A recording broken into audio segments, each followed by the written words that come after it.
এই বান্ধবীকে আজকে রাত্র 8টা 8:30টার সময় সে খুন করে আসছে, মাইরা ফেলছে। ওর বান্ধবী ও নিজে। জিজ্ঞেস করেন, জিজ্ঞেস করেন মারছস? হ্যাঁ। প্রেমের সম্পর্কে দূরত্ব সৃষ্টি হওয়ায় শুক্রবার রাত 9টার দিকে প্রেমিকা সামিরাকে ফোন করে দেখা করতে বলেন মোহাম্মদ তারেক। দেখা হলে বাধে তীব্র বাকবিতণ্ডা। এ সময় সামিরাকে অন্য কারো সাথে সম্পর্ক আছে বলে সন্দেহ করে ঝগড়া করতে থাকে তারেক। এক পর্যায়ে সামিরাকে গলায় ছুরিকাঘাত করে হত্যা করেন প্রেমিক। এ ঘটনায় প্রেমিক রাজমিস্ত্রি মোহাম্মদ তারেককে শুক্রবার দিবাগত রাত 3টার দিকে গ্রেপ্তার করেছে পাঁচলাইশ থানা পুলিশ।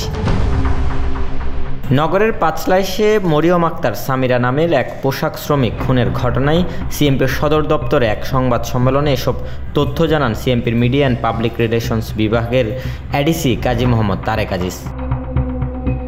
সামিরাকে হত্যার পর তারেক পালিয়ে গেলে শুক্রবার দিবাগত রাত 3টার দিকে চট্টগ্রাম জেলার রাঙ্গুনিয়া থানার চন্দ্রঘোনা লিচু বাগান আহমদুল হকের কলোনি থেকে তাকে গ্রেপ্তার করে পুলিশ। তারেকের দেখানো মতে হত্যাকাণ্ডে ব্যবহৃত একটি ছুরি ও সামিরার পরিহিত একজোড়া স্যান্ডেল জব্দ করা হয়।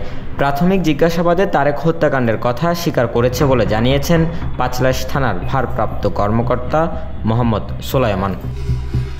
হত্যার ঘটনায় সামিরার ভাই মোহাম্মদ পারভেজ উদ্দিন বাদী হয়ে পাঁচলাইশ থানায় একটি মামলা দায়ের করেন। Desk report, news now 24।